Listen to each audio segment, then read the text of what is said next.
बोल मेरे श्री गुरु महाराज की जय। बोलो सांची दरबार की जय। बोलो श्री नंगली निवासी भगवान की जय। बोलो श्री परमहंस त्याजी महाराज की जय। बोलो श्री निजातम भगवान की जय। बोलो सच्ची सरकार की जय। बोलो श्री स्वामी जी महाराज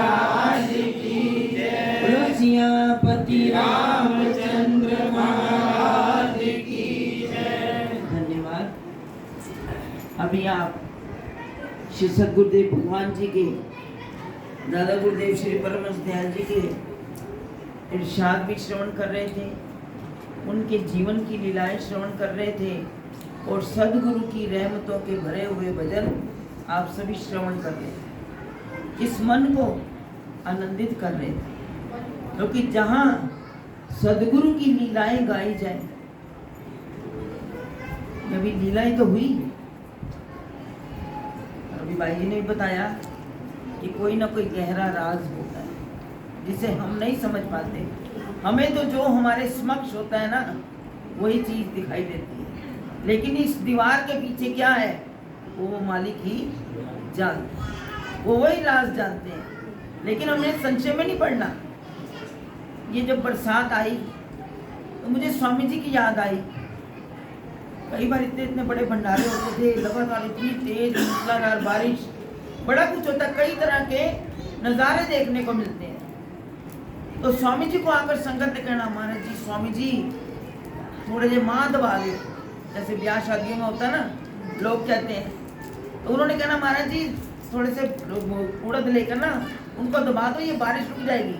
तो स्वामी जी ने कहना कि कुदरत के खेल में मैं दखल नहीं देता, उसका काम वो करे, तुम अपना काम करो। जब ये बरसात आई, स्वामी जी की बड़ी याद आई, तो वो कहते थे तुम अपना काम करो ना, बाकी काम को देखेंगे। तो वो हमारे लिए सदगुरुदेव ही कष्ट सहन करते हैं। कितनी कितनी लीलाएं हमें हजूर महाराज जी ने सुनाई, स्वामी जी ने सुनाई, और आज हमें प्रत्यक्ष भी देखने को सब कुछ मिलता है। ये सद्गुरुदेव भगवान क्या हमारे लिए कौतुक कर रहे हैं, क्योंकि जैसे जो भी बात कही कि कई रूहें नहीं होती हैं, घर की रिश्तेदारी घर तक ही पहुंचती है। अब पता नहीं कईयों की अंदर की लालसा होगी कि हम भी जाकर देखें। कहते हैं गुरु जी को मानते हैं, अपने गुरुदेव को मानते हैं, नंगली दरबार को मानते हैं, तो कहते हैं आओ नंगली का दरबार मैं तुम्हें यहीं पर दिखा दूं। पता नहीं किसकी प्यास होगी, उन्होंने उसकी प्यास पूरी की होगी। हम तो अपने स्वार्थी हैं कि हमारा जो मन कहता है वही काम हो, लेकिन सद्गुरुदेव को पता है कि मैंने किस किस को किसकी इच्छा पूर्ण करनी है। तो इसलिए ये गुरु महाराज जी का दरबार, उनकी लीलाओं को, उनके राज को हम नहीं समझते, वो हमारी समझ के बाहर है। तो हमने क्या करना है, क्योंकि महाराज जी क्या कहते थे कि गुरु नाम की धुन बजती रहे। ये गुरु नाम की धुन है ना, ये बज रही है, कहते मिलकर सभी गाओ, सभी मिलकर गाओ। और सब ने बड़े प्यार के साथ किसकी रहमतों का गुणगान किया, एक खुशियां दे खेड़े तेरे घर, मैं किसी काम का नहीं था, मुझ पर कोई कृपा हो रही है ना, ये आपकी वजह से हो रही। मैं कहाँ था तो मुझे कहाँ पर पहुंचा दिया। तो सद्गुरुदेव भगवान बड़ी ही कृपा करते हैं, उनकी लीलाओं का वर्णन क्या करें। तो हमारे दादा गुरुदेव, जिनका हम ये पावन अवतरण दिवस मना रहे हैं, तो उनके जीवन में क्या नहीं था, क्या क्या उन्होंने कौतुक दिखाए कि एक बार अपनी मस्ती के अंदर वो बैठे, कोई एक बड़ा अलबेला सा व्यक्ति अलग तरह की वेशभूषा में दादा गुरु महाराज जी के चरणों में आया, और दादा गुरुदेव भगवान जी ने कहा ये कैसा छैल छबीला रूप है, तो महाराज जी ये भी आपकी मौज है, या आप जैसे रखो। तो दादा गुरु महाराज जी ने उसी वक्त एक चोला मंगवाया अलग रंग का और लाकर उसको पहना दिया। तो दादा गुरुमाई ने उनसे पूछा अब बताओ तुम क्या करना चाहते हो, कैसे रहना चाहते हो? कहते वो भी आपकी मौज है। कहते जाओ फिर मस्ती में ही अपना जीवन बिताओ। और भेज दिया। जितने लोग उनके चरणों में बैठे रहे, उन लोगों ने कहा महाराज जी ये चोला इतना सस्ता है। आपने 1 मिनट नहीं लगाया, वो आया, उसका रंग रूप कुछ चोले वाला नजर तो नहीं आ रहा था, छैल छबीला था, और आपने उसको ऐसा रंग दे दिया, उसकी मस्ती एक अलग ही उसको पहनने के बाद नजर आई। तो क्या चोला इतना सस्ता है? तो गुरुमाई ने कहा मैंने उसको कुछ नहीं दिया, वो पहले से ही रंगा हुआ था, क्योंकि वो देख रहे थे कि ये अंदर से क्या चीज है। उन्होंने कहा मैंने तो इसकी अमानत लौटाई है। बोल मेरे श्री गुरु महाराज की जय। मैंने अपने पास से कुछ नहीं दिया, मैंने इसकी अमानत लौटाई है। और हमारे नगली निवासी भगवान उन्होंने भी लिखा, श्री स्वरूप दर्शन में आप पढ़ें, कहते ना अगर कोई दर्जी कपड़े सीता है ना, कमीज सीनी शुरू करता है, और अगर सांझ पड़ जाती है, दुकान बढ़ाने का समय हो जाए, तो उसकी बाजू नहीं लगी तो उसको वो वहीं छोड़ देता है। और अगले दिन सवेरे बताओ वो दोबारा से कमीज उधेड़ कर बनाएगा या बाजू आगे से लगाएगा? बाजू लगाएगा ना। कहते ऐसे ही कई जीव ऐसे हैं जो पिछले जन्म में बहुत बड़े तपस्वी होते हैं, जिनकी कमाई बचपन से ही नजर आनी शुरू हो जाती है ना, छोटे होते ही, जिनके अंदर, जैसे श्री गुरु महाराज जी के लिए क्या था कि बच्चों के बीच में बैठ के पूछना, वैसे तो बच्चों को इकट्ठा करना, कहना आंखें बंद करके ध्यान लगाओ, और उनको ध्यान लगवाना शुरू कर देते थे। और अगर अपने खेल खेल में पूछना, बताओ मेरी मुट्ठी में क्या है, बच्चे जो थे उनके पास आ जाते, कहते बताओ मुट्ठी में क्या है। और श्री गुरु महाराज जी 1 मिनट नहीं लगाते थे, जिसके पास जो होता हाथ लगा देते, बताओ तुम्हारी मुट्ठी में ये है। वो तो बंद मुट्ठी का हाल भी श्री गुरु महाराज जी सबको बता देते थे। तो वो कहते ना कि जिसकी जो चीज हो उसकी कमाई पिछले जन्म की थी, वो ये भेषधारी था। लेकिन कहते ना किसी वक्त कोई ऐसा समय आ जाता है, वो तपस्या वही रह जाती है। अब उसका वक्त था, मैंने उसकी चीज उसको दे दी। तो दादा गुरु महाराज जी हमारे वो इस तरह सब पर कृपा करते। और एक बार क्या हुआ, एक व्यक्ति आया मांगने वाला, श्री गुरु महाराज जी के दरबार में दादा गुरुदेव किसी के घर में विराजमान थे, छत पर चौबारे पर बैठे हुए थे, चौबारे पर बैठे हुए थे। और एक मांगने वाला आया, उसने कहा कि हमें कुछ भोजन करवा दो। आवाज सुनी तो दादा गुरुमाई ऊपर बैठे, उन्होंने घर में जो बच्चा था, माता पिता कहीं बाहर गए हुए थे, तो दादा गुरुदेव वहाँ विराजमान थे। जब उस बच्चे को दादा गुरुदेव ने जाओ ब्राह्मण कोई मांगने के लिए आया है, उसको भोजन कराया। वो भोजन लेकर गया और लोटे में जल लेकर गया और जाकर उसको भोजन करवा दिया। अब वो जो साधु था जो लेने के लिए आया, भोजन किया और उस बच्चे को कहने लगा ये लोटा मुझे दे दो।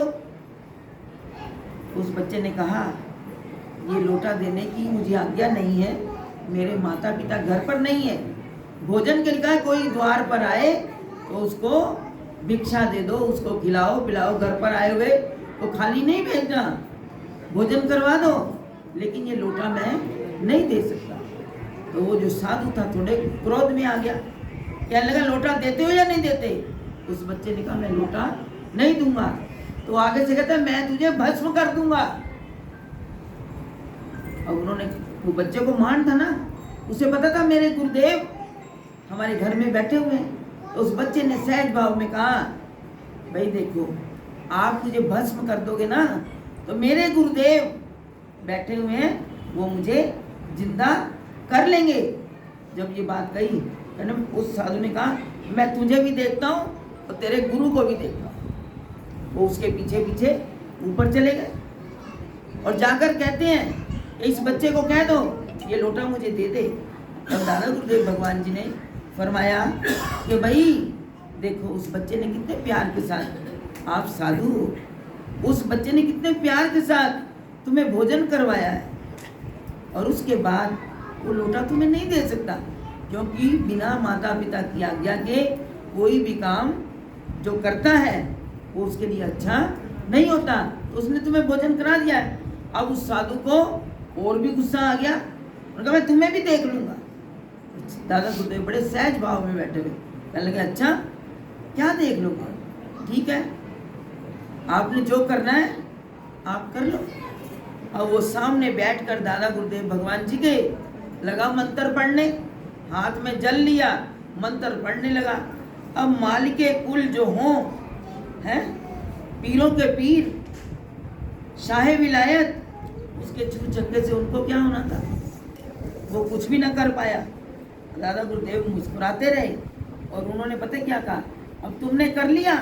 जब वो थक हार गया तो दादा गुरुदेव भगवान फरमाने लगे अब ठीक है, आप बाप बैठे हो, अब तुम्हारी बारी हो गई, अब मैं तुम्हें दिखाता हूँ, मैं करता हूँ थोड़ा सा, मैं भी कर लूँ। कहने लगा ठीक है करके दिखाओ। दादा गुरुदेव जी ने केवल हाथ को ऐसे ही उठाया, वो व्यक्ति जो बैठा हुआ था, जो लोटा मांग रहा था, जमीन से उठा, उसका सिर जाकर छत में लगा। तो दादा गुरुदेव ने वहीं बैठे बैठे हाथ को नीचे किया, ऊपर से वो नीचे आ गया। करते करते उसने कान पकड़ लिए, आपके आगे मैं हार गया। उस वक्त दादा गुरुदेव ने कहा साधु बने हो, ये नहीं कि गृहस्थियों के लिए उपदेश होते हैं। हमारे दादा गुरुदेव भगवान जी ने हम साधुओं को भी उपदेश दिया कि आप अपनी मर्यादा में रहकर जीवन बिताओगे तो सुखी रहोगे। उन्होंने कहा ये जीवन ये छू चक्का करने के लिए नहीं मिला, ये तो परमात्मा का भजन करने के लिए तुम्हें मिला है। ये तो केवल 2-4 आने की विधियां सिद्धियां होती है, तुम सीख लेते हो। और कईयों ने तो कहा महाराज जी हम तो 1 मिनट में इंसान को जानवर बना देते हैं, इतनी संगत आपकी बैठी हुई है, बोलो किसको बना दें। उन्होंने कहा किसी को मैं क्यों बनवाऊंगा, मैं ही बैठा हुआ, बनाओ। बड़े जतन उसने भी किए, ना बना सका। फिर दादा गुरुमाई ने, क्योंकि वो आए थे जगत का उद्धार करने के लिए, उन्होंने कहा बेटा ये जीवन जो है लोगों की सारी उम्र लग जाती है जानवर को इंसान बनाने में। जानवर किसे कहते हैं, जिसके अंदर अवगुण होते हैं, जिसके अंदर बुरे विचार होते हैं, जिसकी अंदर की जो भाषा होती है वो सुंदर ना हो, जो दूसरों को दुख देता हो, समझो वो पशु ही है, जिसके अच्छे विचार नहीं। तो उन्होंने कहा सारी उम्र लग जाती है जानवर को इंसान बनाने में, और तुमने अपना जीवन अपनी कमाई नष्ट कर दी एक इंसान को जानवर बनाने में। इस काम में कभी जीवन में मत लगना, तुम्हारा जीवन इस संसार में ये मानुष तन लेना ही बेकार हो जाएगा। तो हमारे दादा गुरुदेव भगवान तो ऐसी रिद्धियों सिद्धियों के मालिक थे। उन्होंने नंगली निवासी भगवान को तैयार किया कि जाओ जगत का उद्धार करो, और हमारे नंगली निवासी भगवान इस धरा पर आए। 14 वर्ष उन्होंने तप किया, नीम के पत्ते उबाल कर खाए हैं। आज हमें एक घड़ी भी 2 नीम के पत्ते चबाने पड़ते हैं ना, हम कहते हैं पहले 10 बादाम की गिरियां दे दो तब ये हजम होंगे। हमारे मालिकों ने सारे तप सहन किए, कहते सारी कमाइयाँ उन्होंने की।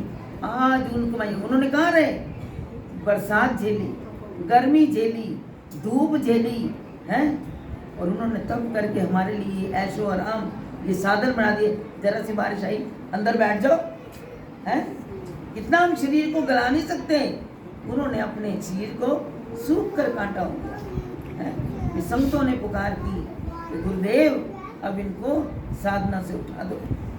उठाया, लेकर गए रूई में लपेट कर, कहते चींटियों ने घर बना लिए थे। ऐसी साधना, ऐसा कुंदन बनाया परमहंस दयाल जी ने श्री गुरु महाराज जी को। और क्या पदवी मिली कि राम को हो तो राम है, कृष्ण को हो तो कृष्ण है, नानक को हो तो नानक है, कबीर को हो तो कबीर है। फिर उन्होंने क्या कह दिया, क्या फरमा दिया कि जो कोई इनसे उपदेश लेगा, आगे उनसे उपदेश लेगा, फिर आगे उनसे उपदेश लेगा। 7 पीढ़ियां गिनवा दी। अब बताओ जो उस वक्त साधु बने, उनकी चरण शरण में कितने साधु थे। श्री परमहंस दयाल जी के विषय में कहा सप्त ऋषि और ध्रुव तारा, इतने ही थे श्री दादा गुरुदेव भगवान जी के शिष्य। और श्री गुरु महाराज जी को तैयार किया तो उनके वक्त में सन 1936 में जब श्री गुरु महाराज जी ज्योति ज्योत समाए, तब 1350 साधु 1936 में लगाओ, और आज उस जनसंख्या को मल्टीप्लाई कर लो, कितने साधु जहां भी चले जाओ, देश विदेश में चले जाओ, गुरु महाराज जी के संत गुरु महाराज जी के नाम का डंका बजा रहे। जो सदगुरुदेव भगवान ने कहा कि जीवों को नहीं पता हम संसार में आए क्यों, भूल जाते हैं। संसार की चकाचौंध देखकर उन्हें सब दुनिया के खेल खिलौने उन्हीं के अंदर रम जाते हैं। उन्हें ये भूल जाता है कि हमने संसार में जाकर परमात्मा को भी याद करना है। गुरबाणी में भी लिखा है, दात प्यारी विसरिया दाता। वो मालिक भूल जाता है जो वचन करके आए कि परमात्मा नरक से मुझे छुड़ा, मैं तेरा भजन करूंगा, लेकिन वो भूल जाता है। पहले परिवार में जब बच्चा जन्म लेता है तो माँ कहती मैं माँ, ये तेरी बहन, ये तेरा भाई, सब रिश्ते नाते उसको याद करा देते हैं। थोड़ी सी उम्र बड़ी होती है, खेल खिलौनों में मस्त हो जाता है, सारी अवस्थाएं आपको पता है, तो वो भूल जाता है कि मैंने भजन भी करना है। तो गुरु महाराज जी ने ये जो दिन बनाए हैं, अरे भजन कर लो, भजन कर लो। अब तो आप देखते हो रोज ये आपका फेसबुक क्या, आपका ये व्हाट्सएप क्या, सबके ऊपर लिखा हुआ है आगे वक्त बड़ा ही कलुकाल का बड़ा भारी आ रहा है। और अब भी किसी ने कहा 3 दिन बड़े भारी हैं, बारिश ही बारिश है। कहीं ओले पंजाब से आज ही फोन आया तलवाड़े से, भाई जी आपके वहाँ कैसा मौसम है, रामनवमी के सत्संग चल रहे हैं। मैंने कहा बहुत बढ़िया है, बहुत बढ़िया, हमें तो यहाँ गर्मी पंखे चल रहे हैं। कहते भाई जी यहाँ तो ओले पड़ रहे हैं, ये नहीं पता रजाइयाँ नहीं निकली अभी तक, रखी नहीं हमने, स्वेटर भी पहने हुए हैं। हमने कहा ना भैया यहाँ तो बहुत बढ़िया है, ये नहीं पता शाम को पंखे से ठंड लगनी शुरू हो गई। ये उसके काम वही जाने, हम क्या समझ सकते हैं। तो ये पता नहीं कहा 3 दिन बारिश होनी है। आज सवेरे हमारे नंगली म्यूजिक वाले, उनका फोन आ गया, भाई जी 22 तारीख की बारिश लिखी हुई है, तो मैं मंदिर में करवा लूं। बाहर सारा इंतजाम है, सुभाष नगर में संगत भी बहुत होती है, थोड़ा मेल मिलाप सब जगह का संगत बहुत होती है। क्या लगे मैं मंदिर में करवा लूं, मैं कोई बात नहीं मंदिर में करवा लो, जहां गुरु महाराज जी की मौज होगी। पता नहीं उन्होंने कहां कहां जाकर किस किस को तारना। क्यों कहते हैं ये वो राज है, कहते हैं गुरु घर की सेवा के लिए देवी देवता भी तरसते हैं। तो मंदिर वाले भगवान भी चाहते होंगे गुरु महाराज जी भी हमारे बीच में आकर विराजमान हो जाए, उस मंदिर की शान बढ़ जाए। तो इसलिए उन्होंने पूछा, तो उन्होंने दोबारा फोन किया, भाई जी किसी को कहा तो नहीं? मैंने कहा नहीं। मैंने कहा अभी किससे बात करनी थी? तो कहने लगे मैं मंदिर में हो गया, 7 दिन ही बुक है, अब जैसे गुरु महाराज जी की मौज होगी। अब ये नहीं पता गुरु महाराज जी भी यहीं आ जाएंगे, नहीं पता उनकी मौज का। अंदर से तो एक चिंता, फिर भी मैं कहती हूँ गुरु महाराज जी अपनी सेवा के लिए जगा रहे हैं कि देखो तुम परीक्षा में कितने पास होते हो। नहीं तो कोई कहे हम नहीं रोटियां उठा के ला सकते, हम ये नहीं कर सकते, अब यहाँ इंतजाम किया वहाँ नहीं कर सकते। बहुत बड़ी इस मार्ग में ये कहा जाता है, बहुत बड़ी बड़ी परीक्षाओं से गुजरना पड़ता है। देखो भी कौन, उन्होंने कहा ना गलियां चिक्कड़ दूर कर, नाल प्यारे ने रवाता पीछे रवाता चलाता पीछे कंबली रवाता टूटे ने। तो क्या कह दिया था, बीजो सीजो कंबली अल्लाह बरसे में जाए मिला दिना सजना मेरा टूटे नहीं। नहीं, कितनी भी मुसीबतें आई सदगुरु के मिलन के रास्ते में, तो हमने जो है घबराना नहीं है। जो उसने करवाना है वो उसने हमसे करवा लेना है। हमें उसके, हम कहते तो हैं कि जीवे तू रखे ऐसी मुझे ही राजी है, पर लेकिन फिर भी मन की थोड़ी सी चल जाती है। लेकिन नहीं, गुरु महाराज जी के प्यारे, हमें पता है हमारे गुरु महाराज जी के बच्चे बड़े ही अच्छे हैं। जो महाराज जी की एक सीख है, महाराज जी का ज्ञान है, जो स्वामी जी ने प्यार दिया हुआ है, इन सबको घड़ के रखा हुआ है। हमें ये पता है महाराज जी के बच्चे बड़े मजबूत, इनके संकल्प दृढ़, और ये किसी बात में पीछे हटने वाले नहीं हैं। और संतों की बात तो ये बड़ी जल्दी मान लेते हैं, क्योंकि भय आ जाता है। ये भय भी कहते भय बिन प्रीत ना प्रीत का, वो प्रीत नहीं होती। मन में भय होगा तो हमारी प्रीत, ना हम कोई गलत काम कर सकते। हम डर कर रहना भी डर कर चाहिए, कुछ भी हो जाए तो परमात्मा की जो मर्जी है हम उसी में हर हाल में राजी हैं। फिर देखो उसकी रहमत का कमाल कि कितनी कृपा हमारे सदगुरुदेव भगवान करते हैं। हमारे दादा गुरुदेव श्री परमहंस दयाल जी का ये पावन अवतरण दिवस, देखो कितनी संगत आ गई। घर में होते अगर बरसात का मौसम शायद संगत इतनी ना पहुंचती, सड़कें कितनी खराब है। उधर जहां भी देखो खड्डे, गवर्नमेंट ने भी देखा इलेक्शन आ रहे हैं, झट से सड़कें उखाड़नी शुरू कर दी। हमने बहुत काम कर दिया। तो इसलिए पता नहीं कौन कौन सी मुश्किल से गुरु माई ने हमारे ये जो रास्ता है ना बड़े प्यार से हमारा सुलभ कर दिया। गुरु माई के चरणों में बैठे हैं, पता नहीं किस किस को गुरु महाराज जी ने दर्शन देने थे, उन रूहों की मन की इच्छा पूर्ण की। तो हमें हमारे दादा गुरुदेव जी का, हमारे नंगली निवासी भगवान का, और सबसे बड़ी बात आपको याद होगा कि एक बार इतना बड़ा सम्मेलन ये पटेल मार्केट में चल रहा था, पूरा मंडप सजा हुआ, कवालियों वाली रात थी, महिला सम्मेलन संपन्न हुआ। और उस रात इतना भयानक तूफान आया। जो लोग उस वक्त थे उन्होंने देखा ये जो सिलेंडरों वाला गोदाम पंजाबी बाग में ही है ना, सिलेंडर उड़ उड़ कर कहाँ छतों पर गए, स्कूटर तक 3 व्हीलर उड़कर छत पर गया। वो रात हमने देखी, हम गली में से, क्योंकि सारा पंडाल लगा हुआ। गुरु महाराज जी ने शाम का प्रोग्राम था, शाम रात्रि का प्रोग्राम है, महिला सम्मेलन संपन्न हो गया। अभी हम सामान उठाकर वापिस नहीं आए थे, हम पंडाल में ही खड़े थे। इतनी घनघोर बिजली कड़की, सारी तारें टूट गई। और देखो गुरु माई का कौतुक कि एक लाइट पूरे पंडाल में जलती रही। हमारे गुरु महाराज जी के सेवक फकीर सिंह जी, ओम प्रकाश जी, जंगपुरे वाले और जगजीत सिंह जी, ये जितने भी थे, जगदीश सिंह जी, ये सारे ही मंदिर, हमारे महात्मा जी निशब्दानंद जी सूद साहब, वो भी उन्हीं के साथ उस ग्रुप में शामिल थे। उनकी सेवा पंडाल में मंदिर सजाने की होती थी। वो उस मंदिर के पीछे लटक कर उन्होंने उस मंदिर को उसी तरह रोके रखा, पीछे लटक गए। और आप देखो, मैं और भाई जी दोनों ही, हम उधर से आ रहे, घनघोर अंधेरा, कहीं लाइट नहीं है। हमने अलमारियों को सब कुछ रखा हुआ था, कैश भी था, संतों को देने वाला सारा सामान, वहां से जिनकी विदाई करते थे सब कुछ उसमें पड़ा था। अब हमने टेप रिकॉर्डर तक हम वही रखते थे, अलमारी में रखाते थे, सेवादार सोते थे, सवेरे जो जरूरत होगी इतना ले जाना, सारा सामान वहां। और रात्रि को चोर भी आ गए उसी के अंदर। देखो भगवान से कोई नहीं डरता, जो करने वाला चोरी, वो आके अंदर से तारे, दो लोगों ने पकड़ लिया। सवेरे पूरी पटेल मार्केट में उनका मुंह काला किया कि भगवान के घर में भी आप नहीं छोड़ते हो। दुनिया यहाँ सेवा कर रही है, उस तूफान में भी।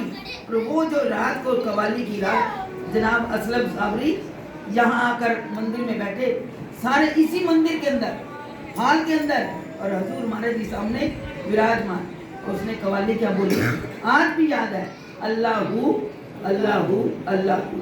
वो धुन ऐसी चढ़ी और हजूर महाराज जी की आंखें, क्योंकि उनकी तो तार अपने मालिक के साथ जुड़ी हुई थी। हजूर महाराज जी तो 1 मिनट में अंदर से उनकी ऐसी तार जुड़ी, और महाराज जी उसी के ऊपर इतने हुए तो महाराज जी को पता ही नहीं कि मैं कहाँ बैठा हूँ। और हमें क्या समझ थी इन कवालियों की, हम तो महाराज जी का चेहरा देखते थे, महाराज जी हंस रहे हैं तो बड़े सुंदर शब्द है, महाराज जी की आंखों में आंसू है तो कुछ वैराग की बात कह रहे हैं। उनको देख देख कर हमें पूरी कवाली समझ आ जाती थी। जो हाव भाव हम अपने गुरुदेव के चेहरे पर देखते थे, हमें वो समझ आ जाती थी अब ये क्या प्रसंग चल रहा है, ये क्या क्या है बोलने वाला बोल रहा है। और हमारे गुरुदेव और स्वामी जी महाराज उर्दू के शब्दों को बहुत समझते थे। वो क्या नजारा था इसी हाल में, इस हाल के अंदर, और दुनिया वहां तक बैठी हुई थी। कितनी देर वो कवाली का दौर चला। तो ये इन घटनाओं का शुरू से देख रहे हैं, क्योंकि तो महाराज जी भी कहते थे सदगुरु की जो मौज है हम उसी के अंदर राजी रहते हैं। हमने महाराज जी को भी देखा, हमने स्वामी जी को भी देखा। अब लंबा समय हो जाएगा, 10 बजने वाले हैं। भाई जी कह रहे हैं यहाँ लगे जब पैदल यात्रा थी, पैदल यात्रा में इतनी बरसात आई। जब हम मोदी नगर पहुंचे दूसरे दिन, हम चले तो बारिश आ जाए, हम रुके तो बारिश रुक जाए। और जब मोदी नगर पहुंचे, स्वामी जी की दौड़ दौड़ कर नंगली साहब से भी, हमारा जितने ट्रक में बिस्तर थे सारे भीग गए, सब भीग गए, कपड़े भी भीग गए, स्वामी जी नकली साहब से कंबल, रजाइयाँ, बिस्तरे सब जगह से इकट्ठे करके ले आए। उसके बाद भी बारिश नहीं रुकी तो स्वामी जी ने कहा, लोगों के होश नीले हो गए, इतनी लगातार बारिश में। स्वामी जी ने गुरु महाराज के चरणों में अरदास की, गुरु महाराज जी संगत के लिए आपकी क्या आज्ञा है, क्या आज्ञा है? फिर भी गुरु महाराज जी की आज्ञा ली तो श्री गुरु महाराज ने कहा, सबको जाके कह दो आपकी यात्रा संपूर्ण हो। बोलो जयकारा, बोल मेरे श्री गुरु महाराज की। स्वामी जी को जब ये आदेश मिला कि जाके बच्चों को कह दो आपकी यात्रा संपूर्ण हो गई, आप इसी तरह गाड़ियों में बैठो, बसों में बैठो और नंगली साहब आ जाओ। अब देखो जब नंगली साहब पहुंच गए, सूरज निकल आया, सूरज निकल आया कोई बैठने को क्या है, कोई बसों में। जब स्वामी ने कहा बैठो बसों में, सारे के नहीं जाना, नहीं जाना, बसां पे चढ़ के नहीं जाना। क्या वो नजारा था, लेकिन कुदरत के नजारे के अंदर हम कुछ नहीं कर सकते। तो वो भी सीन देखे और जब वहाँ गए मेरठ वाले लंगर उठाकर सारा सामान, तब बुआ जी स्वामी भक्तिनंद जी, भक्ति धर्मानंद जी, मेरठ वाले भाई जी, उनके आश्रम में लंगर होता था दोपहर का, वो भी सारा सामान लेकर राशन पानी नंगली में पहुंच गए। मेरठ वाले रात को रौनक राम जी के घर से वो भी राशन लेकर नंगली साहब पहुंच गए। तैयारी सबकी थी। तो गुरु महाराज जी की मौज को हम नहीं जान सकते, तो हम इतनी बातें क्यों कही कि इनके दिल को भी तसल्ली हो जाए कि गुरु महाराज जी की मौज में हमें राजी रहना चाहिए। कुछ अन्यथा कोई भी बात अपने मन में ना लाए। उनकी मौज के अंदर अगर हम खुश रहना सीख लेंगे तो पता नहीं वो कितनी कृपा, कितनी रहमत हम लोगों पर करेंगे। तो मेरी गुरु महाराज जी के चरणों में यही अरदास है कि सदगुरुदेव भगवान, क्योंकि इन बच्चों का, इस परिवार का, एक नहीं इनके परिवार से, कानपुर से भी पतना कितनी इनकी रिश्तेदारियां, सभी महाराज जी के अनुयायी, सभी परिवार एक के साथ एक ऐसा जुड़ा हुआ है, सभी महाराज जी के अनुयायी हैं और गुरु महाराज जी की अपार कृपा इन सब पर बरस रही है। तो मेरी गुरु महाराज के चरणों में ये अरदास है, ये जो गुरु महाराज जी का बड़ा ही प्यारा परिवार गुरुदेव भगवान का, इन पर उनकी कृपा हमेशा बरसती रहे, इनका प्यार दिन दुगना रात चौगुना बढ़े और इसके साथ ही ये हर तरह की खुशियाँ माने, इनकी झोलियाँ हमेशा खुशियों से भरी रहे। और देखो कितना सुंदर लंगर का प्रबंध, कहाँ इतनी दूर से वहाँ बना हुआ लंगर सब आपके लिए यहाँ लेकर आए हैं। आप सब उसको सार्थक करो। गुरु महाराज जी को भोग लग गया, वो जो हमें कृपा उस लंगर के अंदर मिलेगी उसका आनंद आप लो। तो गुरु महाराज जी इन सब बच्चों पर अपनी अपार कृपा करें और इनका प्यार दिन दुगुना रात चौगुना बढ़े और हमारे दादा गुरुदेव उनकी कृपा दृष्टि इन सब बच्चों पर बनी रहे। और ये सेवादार 3 दिन सम्मेलन के ये अभी से ही लगे हुए हैं, सेवा में लगे, तैयारियां कर रहे हैं अंदर ही अंदर। 3 दिन भी ये इतनी अपनी सेवा करेंगे। आप सब अपने अड़ोसी पड़ोसियों को संदेशा दे दो कि सबने इसमें शामिल होना है। जिंदगी के अंदर यही नज़ारे आपकी अनमोल निधि है। जैसे हम सुना रहे हैं ना, आप ही लोगों को सुनाया करो कि हमारे गुरु महाराज जी के इतने चमत्कार हैं। एक एक पल पर वो हमारे साथ ऐसी लीलाएं करते हैं तो उनका हम बयान भी, हमारी जुबान में इतनी तौफीक नहीं है कि हम बयान कर सके। तो गुरु महाराज के चरणों में हम भी यही मांगते हैं, गुरु महाराज जी हमें भी ताकत देना, हमें भी शक्ति देना कि हम आपकी महिमा का गुणगान कर सकें और आप सब भी सदा खुशियाँ मानो और गुरु महाराज जी की रातों से सदा भरपूर रहो। और आज के इस सत्संग की और दादा गुरुदेव भगवान जी के पावन अवतरण दिवस की सब संगतों को, सारे परिवार को बहुत बहुत बधाई, मुबारकबाद और बड़े प्यार के साथ ऊंचे स्वर से श्री गुरु महाराज जी का संगत बहुत बैठी है बाहर के अंदर, तो पता लगना चाहिए गुरु महाराज जी के प्यारे बैठे हैं। उतने ही ऊंचे स्वर से गुरु माई का जय घोष करें। बोलो जयकारा, बोल करे श्री गुरु महाराज की जय। बोलो श्री नंगली निवासी भगवान की जय। बोलो श्री परमहंस त्याग जी महाराज की जय। बोलो सच्ची सरकार की जय। बोलो श्री स्वामी जी महाराज की जय। भी अब सब संगत